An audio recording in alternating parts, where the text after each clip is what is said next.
Sabi ho nila, yung classroom kasi, maliit yung kita dyan. Kaya hindi siya prioritized. Ito mga iba, nasa 25 to 40% ang pwedeng kitain, yan yung napaprioritize. Kasi nagtataka po ako, in the last so many years, napakakonti ng mga classroom na nagawa po natin. No? Talagang malayo siya sa hinahabol natin. So, naging ganun po ba yung pag-determine ng kung ano yung ginagawang proyekto? Nakadepende kung ano yung makikita at ano yung walang kita? O nakadepende po yan sa ano yung nasa sa NEP o nasa GAA o kung ano man? Kasi marami rin pong nasa GAA, hindi rin naman po napapatupad, di ba? Yusek? With regards po dun sa particularly DepEd projects, I think there is already an allocation for DepEd for the construction of classrooms in the NEP. So sila po yung nagsasabi nun, siguro po ang Appropriations Committee, ang nag-aalat po ng certain amounts for the construction of classrooms. Pero hindi siya nabubuo eh. Nandun yung pondo, and every time we look at the accomplishment report, hindi talaga nabubuo. Kukunti lang yung nabubuo. In fact, for 2025, 22 lang out of 1,700 yung nabuo. No? So nagtataka ako, bakit yung ibang proyekto mabagal at yung ibang mga proyekto, hindi pa nga completed, nakatatak completed na siya? Yusek. Ano lang naman po to? Opinion nyo po ito bilang isang nagtrabaho po sa DPWH. Mr. Chair, yung po bang sinasabi nyo yung complete classrooms or hindi po nakukompleto yung proyekto or kabuuan po ng pondo? For 2025, as of October 2025, 22 pa lang yung completed na classroom, no? Out of 1,700. And in previous years, marami ring anecdotes o maraming submission po sa amin ng mga LGU na mga classroom na hindi natatapos. Or hindi naman siya ghost, pero hindi nabubuo. No? At yung sabi-sabi po on the ground is because hindi ito naging priority ng DPWH kasi maliit yung kita dito. So, would you say totoo po yun o mali po yun? Your opinion lang po. Sa akin pong opinion, hindi po ganun yun, Mr. Chair. At doon po sa numero na binabanggit ninyo, hanggang sa ngayon po, kahit po wala na ako sa DPWH, hindi po ako naniniwala na ganun lamang karami ang eskwelahang natatapos. Yun po yun. Nandun po kami sa hearing. Si Secretary Dizon mismo yung nagsabi niyan.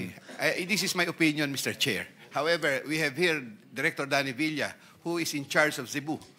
Baka po dyan lamang makita natin may mga eskwelahan pong natapos sila dahil po doon. At saka yung eskwelahan po kasi, medyo matagal gawin other than kwan. Alam niyo naman po, buildings po At the same time po, yan pong ganyan, DepEd po, usually, nahuhuli po sa amin ang download ng pondo.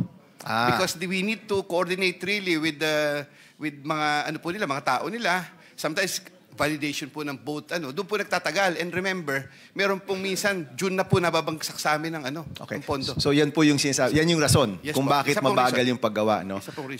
Yusek Bisnar was there in the hearing. Yusek. So, October yon, no? Ito, ano na ba ngayon? November na. May update po ba tayo kung ilan na yung classrooms na nagawa? Hindi na po siguro 22. Siguro naman po, dumagdag na.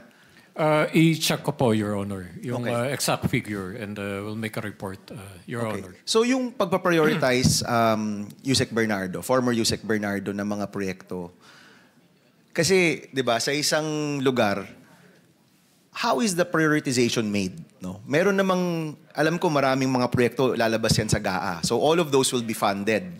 Pero pagdating po sa inyo, ano yung inuuna? Is it based on the RDC? Is it based on pinipressure kayo ng mga kongresista at senador? Ano yung rason kung bakit yung isang proyekto mas mabilis magawa kaysa sa ibang proyekto? I think yung proyekto po sa amin, nung ako po ay undersecretary, hindi po dumidepende sa gusto naming matapos ito kaagad or meron kaming Ang amin po kasi, we rely on the duration of the projects itself. Kung gaano po kabilis talagang gawin. Hindi po namin, ayaw po namin na ang project ay mabagal. In fact, nire-reward pa nga po namin yung mabibilis magpagawa ng mga district or regions. So, natatapat po siguro na yung mga proyektong iyon ay mahirap gawin, may complexity po ng paggawa, kamukha po ng eskwelahan minsan, yung sinasabi ko sa inyo, buildings. Whereas yung pong roads, mas madali pong gawin kaysa sa mga buildings. Yun po yung nakikita namin. And as far as we know po, doon sa pondo po ng bawat distrito, we allow yung 30% po to be identified as local projects. While 70% of which, yung allocable pong tinatawag, we identify projects by proposing yung pong O1 and O2, which is National Roads and Bridges, and then O2 po, flood control. Yun po yung aming prioritization ng projects. Okay. Ito po yung sinasabi ko na allocable. Okay, thank you, Engineer.